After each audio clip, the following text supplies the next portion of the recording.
여러분 요즘의 대세가 먹방이죠. 먹는 방송입니다. 또 온통 TV나 또 요즘에 이제 젊은이들은 유튜브를 보면 이제 먹는 방송이 대세를 이루고 있어요. 여러분 그러나 우리가 믿는 하나님의 말씀인 성경은 우리에게 분명하게 말씀합니다. 우리는 단순히 육적인 존재가 아니라 영적인 존재다라고 그렇게 말씀해요. 여러분 이것은 오늘날 하나님의 말씀인 성경을 믿지 않는 세상 사람들도 부인하지 않아요. 우리 인간은 영적인 존재라는 사실을 부인하지 않습니다. 여러분 그렇다면 인간이 영적인 존재라는 말은 다른 한편으로 반드시 영의 양식도 필요하다는 말이에요. 여러분 육의 양식이 필요하듯이 영의 양식도 반드시 필요하게 됩니다. 자, 그런데 오늘날은 온통 보이는 육의 양식에만 관심이 있어요. 잘 먹어야 건강하다는 거죠. 그래서 온통 방송에 보면 먹는 거, 영양제부터 시작해 뭘 먹어야 늙지를 않고 뭘 먹어야 뭐 건강하고 죄송하지만 아무리 잘 먹어도 늙지 않는 영양식품은 없어요. 조금 늦출 뿐이지 결국에는 다 늙게 됩니다. 여러분 음식을 제때 먹지 않으면 사람이 제대로 자라지 못하고 또한 어떻게 해요? 심각한 질병에 걸리게 됩니다. 여러분 마찬가지예요. 우리 인간에게도 제때 필요한 영의 양식이 반드시 있습니다. 이 영의 양식을 제때 먹지 못하면 우리가 어떻게 해요? 정신적으로 성장을 멈추게 되고 또 나중에 심하면은 어떤 정신질환을 원인도 모르는 정신질환을 앓게 돼요. 여러분 그렇다면 인간이 어떻게 영의 양식을 공급받을 수 있을까요? 바로 하나님을 예배하는 겁니다. 하나님을 예배함으로 인간은 제대로 된 영의 양식을 공급받게 돼요. 물론 세상에도 영의 양식이 존재해요. 다양한 프로그램 통해서 영의 양식들이 존재합니다. 그러나 세상에 존재하는 영의 양식은 인간의 이기심을 부추기게 돼요. 그러나 하나님을 예배함으로 받는 영의 양식은 예수님의 희생과 섬김을 우리가 본받기 때문에 온전한 삶으로 우리를 인도하게 됩니다. 사랑하는 성도 여러분, 오늘도 저와 여러분이 드리는 이 온전한 예배를 통해서 하나님으로부터 주어지는 영의 양식을 공급받는 복된 성도들이 되시기를 간절히 축복합니다. 여러분 서두에서 영의 양식에 관해서 말씀을 드리는 이유가 있어요. 오늘 본문 말씀, 저와 여러분이 함께 나누게 되는 하나님의 말씀이 바로 영의 양식에 관한 말씀입니다. 더 정확하게 말씀을 드리면 영적 만족에 관한 말씀이에요. 여러분 오늘 본문의 말씀은 이 본문의 말씀을 좀 제대로 이해하기 위해서는 먼저 오늘 본문에 나오는 사마리아에 관한 역사적인 배경을 우리가 좀 알아야 합니다. 여러분 이스라엘 역사 가운데 가장 위대한 왕이 우리가 너무나 잘 아는 다윗 왕이에요. 다윗은 이스라엘 역사 가운데 가장 위대한 왕일 뿐만 아니라 가장 위대한 왕국을 세우게 됩니다. 자, 그리고 그 왕국을 아들 솔로몬에게 물려줘요. 자, 그런데 이 솔로몬이 죽게 되자 사마리아를 중심으로 오늘 본문에 나오는 사마리아를 중심으로 한 북이스라엘과 그리고 남쪽 예루살렘을 중심으로 한 남유다로 나라가 분열이 됩니다. 이때부터 하나님의 성전도 둘로 나누어지게 돼요.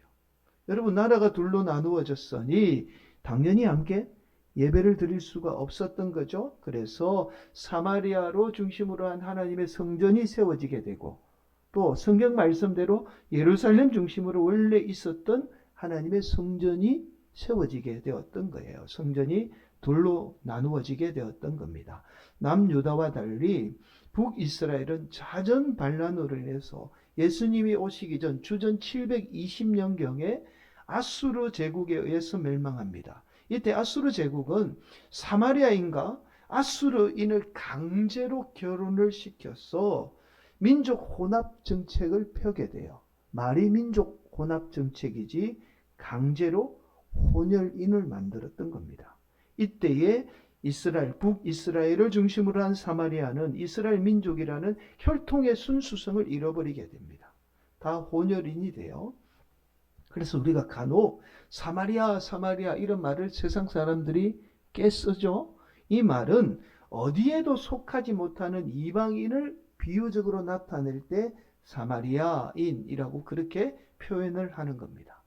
여러분, 그러던 중에 남유다마저도 바벨론 제국에 의해서 멸망하게 되고 포로가 되죠. 그리고 70년 후에 하나님 말씀대로 본국으로 다시 돌아오게 됩니다. 이때 돌아오면서 맨 먼저 한 일이 예루살렘 성벽과 성전을 재건하게 돼요. 성경에 느헤미야 선지자 같은 이런 말씀이 바로 이때를 배경으로 하고 있습니다. 그런데 성벽과 성전을 재건하는 일을 방해한 사람들이 있었어요. 이 사람들이 누구냐면 바로 오늘 본문에 나오는 사마리아인입니다. 왜냐하면 자신들의 신앙의 중심이 어디죠? 사마리아예요. 근데 포로에서 돌아왔던 사람들이 예루살렘 성전과 성벽을 재건하니까 자신들이 어떻게 해요? 반대할 수밖에 없었던 겁니다. 자, 이러한 감정의 골이 예수님 당시에 극에 달하게 돼요. 바로 남유다는 사마리아인이 섬겼던 성전을 파괴하고 심지어 성전을 섬겼던 제사장마저도 모조리 죽이게 됩니다. 여러분, 유다 백성들이 볼 때는 이 사마리아인들은 개 돼지 맛도 못했던 거예요. 이런 사람들이 자신들이 거룩하게 여겼던 하나님을 섬긴다고 하니까 도저히 용납이 안 되었던 거예요. 그래서 오늘날 갑자기 사마리아 성을 쳐들어가서 거기에 있는 하나님의 성전을 파괴하고 또 아예 제사를 드리지 못하도록 제사장들은 모조리 죽이게 됩니다. 이때부터 사마리아인들은 단순히 지역 감정이 아니에요. 오늘날 우리처럼 전라도, 경상도 지역 감정이 아닙니다. 완전히 서로 원수처럼 지내게 돼요. 자, 그래서 예수님 당시에 유대인이 사마리아인을 만나거나 또한 이 지역을 방문하는 일은 거의 있을 수 없는 일이에요. 그런데 오늘 본문에 의하니까 유대인인 예수님이 사마리아 지역을 지금 방문하고 있는 거죠. 여러분, 예수님이 의도적으로 사마리아를 방문했던 것은 아닙니다. 당시에 사마리아는 유대 땅 한가운데 위치하고 있었어요. 여러분, 지도 한번 보시면 사마리아가 한가운데 있습니다. 그래서 남쪽 유대 땅 예루살렘에서 북쪽 갈릴리 지역으로 가려면 반드시 사마리아 지역을 거쳐서 가야만 해요. 여러분, 오늘 본문에 의하니까 예수님이 사람들이 너무 예수님께 많이 몰려오니까 예수님은 사람들의 인기가 있는 것이 오히려 예수님 하나님과 관계에 방해가 된다라고 생각했었던 거예요. 그래서 의도적으로 예루살렘을 떠나서 북쪽 갈릴리 지역으로 가셨던 겁니다. 자, 예수님은 갈릴리로 가던 도중에 한낮에 무더위에 지쳐서 더 이상 갈 수가 없었던 거예요. 그래서 사마리아 지역에 있던 야곱의 우물가에 앉아서 쉬게 됩니다. 자, 이때 마치 물을 기르러 왔던 사마리아 여성을 만나게 됐죠. 예수님은 이 여성에게 물을 달라고 부탁을 합니다. 그러자 이 사마리아 여성은 상종도 하지 않던 유대인이 자신에게 말을 거니까 이게 도저히 받아들일 수가 없었던 거예요. 그래서 어떻게 유대인이 자신인 사마리아인에게 말을 거냐고 지금 예수님에게 지금 반격을 하고 있는 거예요. 오늘 본문은. 자, 여러분, 그러자 예수님은 이 여성에게 예수님이 누구인지 알았더라면 오히려 이 여성이 예수님에게 물을 달라고 요구했을 것이라는 이해할 수 없는 말을 합니다. 자, 그러자 이 여성이 자신의 조상인 야곱이 이 우물을 주었는데 예수님이 어떻게 자신에게 물을 줄 수 있느냐고 그렇게 다시 반문을 하죠.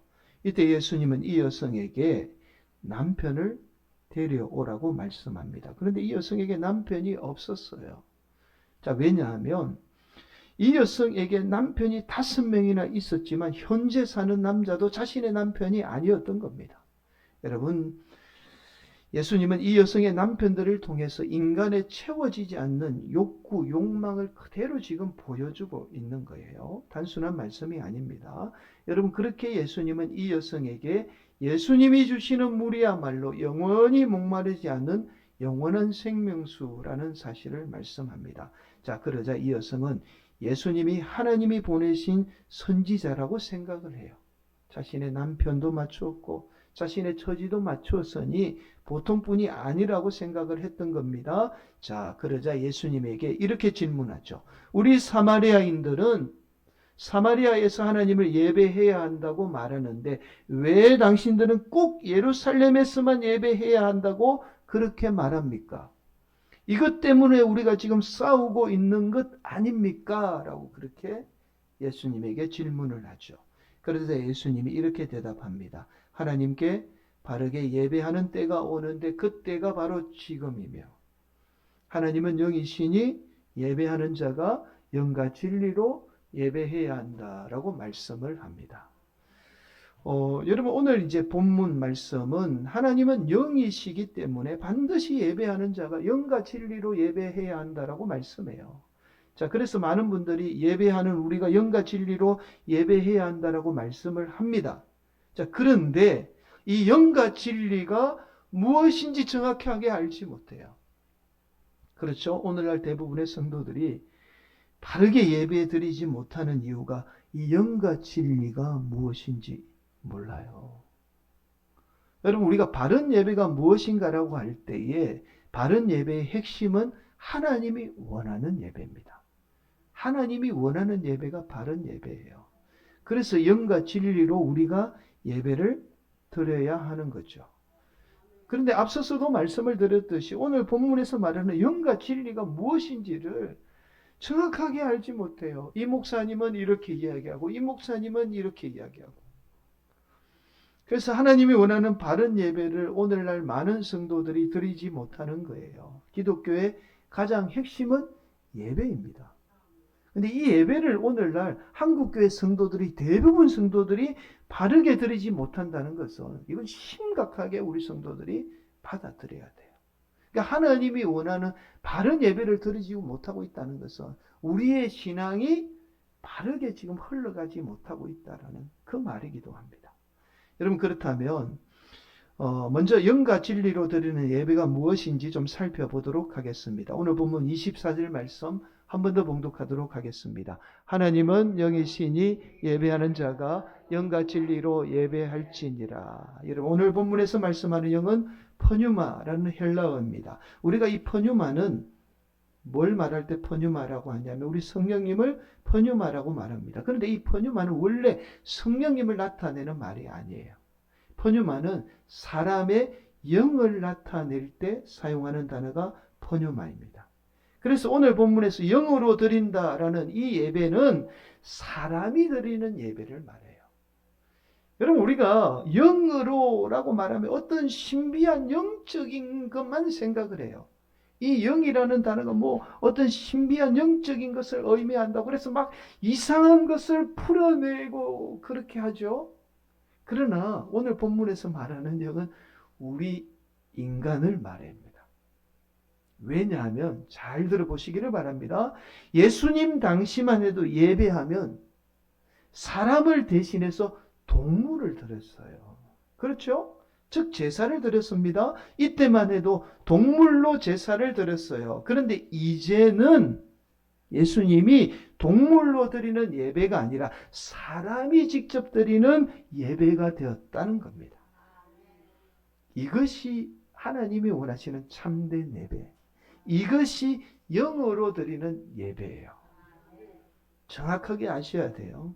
다른 어떤 것을 말씀하는 게 아닙니다. 또한 오늘 본문은 진리로 예배를 드려야 한다라고 말씀하죠. 진리로 예배를 드리는 예배는 우리 예수님을 말씀해요. 그 말씀이 오늘 본문에 나옵니다. 25절, 26절 말씀. 우리 한 번 더 봉독합니다. 여자가 이르되 메시아고 그리스도라 하는 이가 오실 줄을 내가 아노니 우리에게 알려주시리이다. 예수께서 이르시되 내게 말하는 내가 그라 하시니라. 참된 예배를 드리는 자가 누구라고요? 예수. 진리이신 예수님을 예배하는 것이 이것이 진리로 드리는 예배라는 거예요. 그래서 영과 진리로 드리는 예배를 정리해보면 우리 인간이 예수님을 예배하는 것, 이것이 바로 영과 진리로 드리는 예배입니다. 오늘날 대부분의 성도들이 이 예배를 드리고 있죠. 근데 잘 몰라요. 모르고 있는 사실이에요. 그런데 여기에서 우리가 반드시 영과 진리로 예배를 드려야 하는 이유가 있습니다. 자, 그 이유는 영적 만족이죠. 영적인 공급입니다. 자, 저와 여러분이 오직 영과 진리로 예배를 드리게 될 때에 저와 여러분 영원히 목마르지 않는 영원한 생명수를 마시게 돼요. 이 사실을 오늘 본문 14절이 말씀합니다. 내가 주는 물을 마시는 자는 영원히 목마르지 아니하리니 내가 주는 물은 그 속에서 영생하도록 솟아나는 샘물이 되리라. 저와 여러분이 예수님을 예배하게 될 때 저와 여러분이 영원히 목마르지 않는 영원한 생명수를 마실 수 있어요.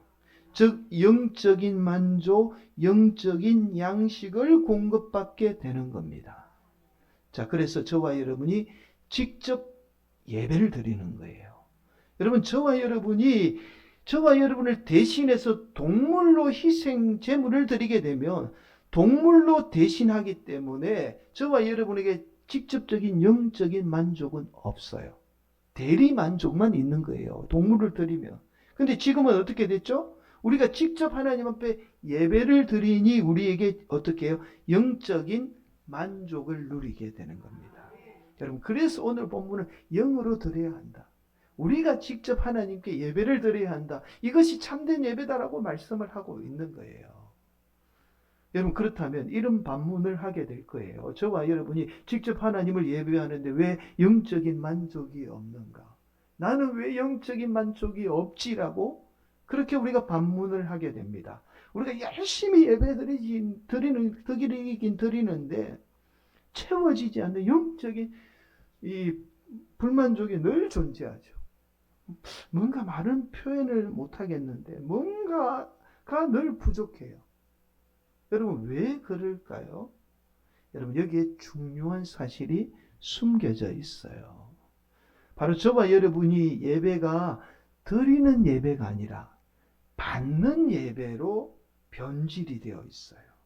오늘날 대부분의 성도가 어떤 예배? 드리는 예배가 아니라 받는 예배에 익숙해져 있는 겁니다. 여러분, 제가 앞서서 이런 말씀을 드렸잖아요. 원래 예배는 인간을 대신해서 동물을 드렸다는 말씀을 드린 거예요. 이 드렸다는 의미가 중요한 거예요. 예수님으로 인해서 우리 인간이 직접 예배를 드리게 된 겁니다. 자, 그런데 차츰 인간의 예배가 드리는 예배가 아니라 받는 예배에 익숙해지고 받는 예배로 지금 변질이 된 거예요. 여러분, 인간의 예배가 드리는 예배에서 받는 예배로 변질된 결정적인 사건이 있습니다. 르네상스예요. 여러분, 우리는 흔히 르네상스 하면 14세기부터 16세기 사이에 일어난 문예와 문화의 혁신 운동이라고 그렇게 배웠어요. 그런데 이 르네상스의 정신이 있습니다. 여러분, 앞에 한번 보실까요? 이 정신이 바로 중세 하나님 중심 사상에서 고대예요. 고대 인간 중심의 사상으로 돌아가자는 운동이 르네상스입니다. 근데 이 르네상스 이후에 이때부터 인간의 예배는 하나님께 드리는 예배가 아니라 인간 중심, 받는 예배로 변질이 된 겁니다. 여러분, 근데 놀라운 사실이 있어요. 중요한 사실이 있습니다. 예배가 받는 예배로 변질되는데 결정적인 역할을 한 게 우리 개신교입니다. 여러분, 우리 개신교 예배의 핵심은 말씀이죠. 말씀을 듣는 거예요. 다른 말로 말씀의 은혜를 받는 겁니다. 그래서 우리는 늘 어떻게 해요? 받는 거에 익숙해져 있어요. 드리는 예배를 드리지 못하는 겁니다. 내가 받아야 한다고 생각을 해요. 결정적인 이유가 개신교에서 시작이 된 거예요. 그래서 오늘날 여러분, 이 가톨릭 교회와 개신교의 차이를 보면 성도들의 예배가 본질적으로 다르기 때문에 받는 거에 익숙해지는 개신교회가 갈등과 분열이 훨씬 많을 수밖에 없는 겁니다. 예배의 본질이 잘못된 거예요. 사랑하는 성도 여러분, 예배는 내가 받는 게 아니에요. 예배를 드리는 겁니다. 이것이 하나님이 원하는 영과 진리로 드리는 예배입니다. 사랑하는 성도 여러분, 저와 여러분이 지금이에요. 잠깐이라도 모든 생각을 좀 멈추고 저와 여러분이 지금 이 예배를 드린다라고 한번 생각을 해보세요. 지금 모든 생각을 좀 멈추시고 예배를 하나님께 다 드린다고 한번 묵상을 해보십시오. 당장에 드는 생각이 바로 나같이 부족하고 악한 죄인이, 말할 수 없는 죄인이 하나님께 드릴 수 있는 존재, 즉 하나님의 자녀가 되었다는 그 사실만으로도 감사하다는 사실을 깨닫게 됩니다. 그렇죠?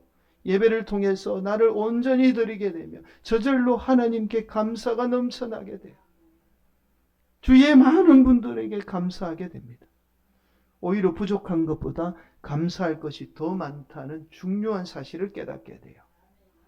이것이 드리는 영적 예배의 힘이에요. 그렇게 우리가 영적으로 어떻게 해요? 채워지게 됩니다. 그래서 영적인 체험은 감사와 밀접한 연관성이 있어요. 이건 감사절 때 제가 한번 나누도록 하겠습니다. 우리가 영적인 공급함은 감사함과 밀접한 연관성이 있어요. 여러분 반면에 자 이렇게 한번 생각해 보겠습니다. 이 예배를 통해서 저와 여러분이 받을 거 한번 생각해 보세요. 내가 교회를 위해서 지금껏 애썼고 이 예배를 위해서 뭔가를 내가 드리잖아요. 그래서 뭔가를 지금 내가 받아야 한다라고 생각을 해보세요.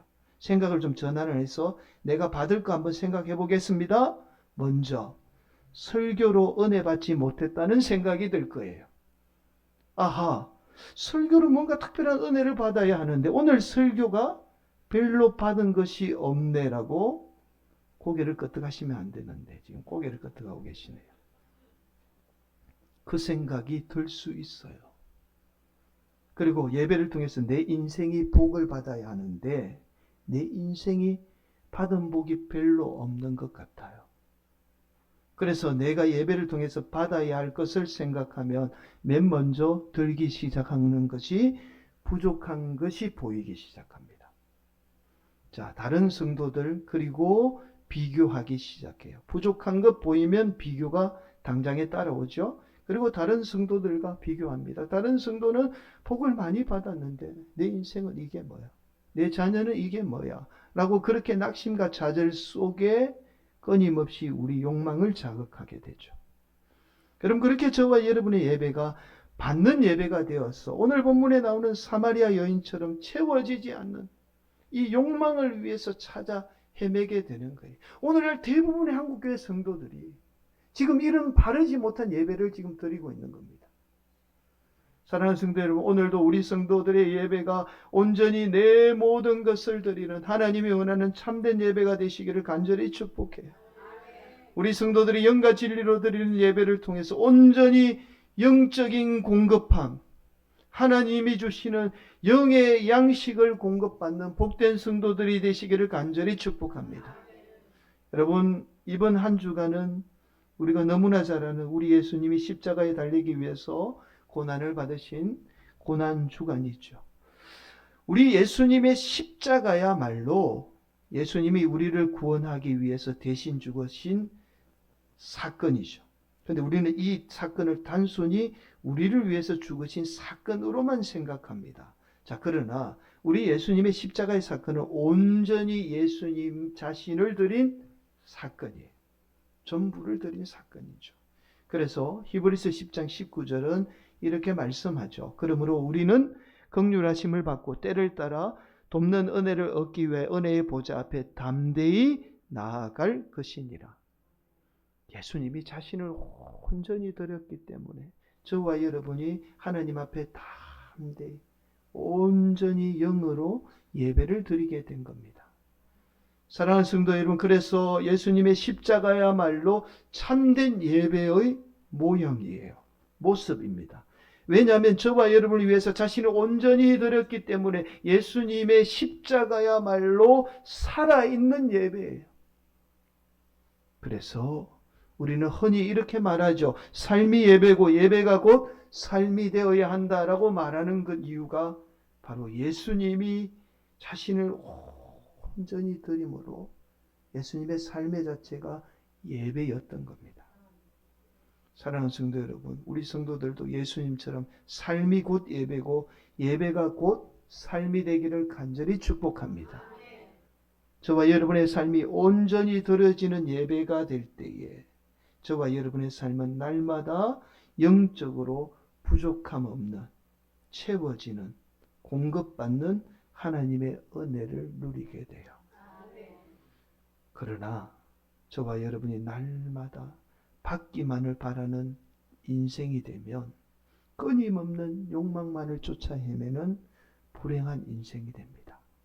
오늘도 우리 성도들이 영과 진리로 우리의 삶을 온전히 드리는 참된 예배, 하나님이 간절히 원하시는 예배자가 되어서 날마다 하나님이 주시는 영의 양식을 공급받는 복된 성도들이 되시기를 간절히 축복합니다.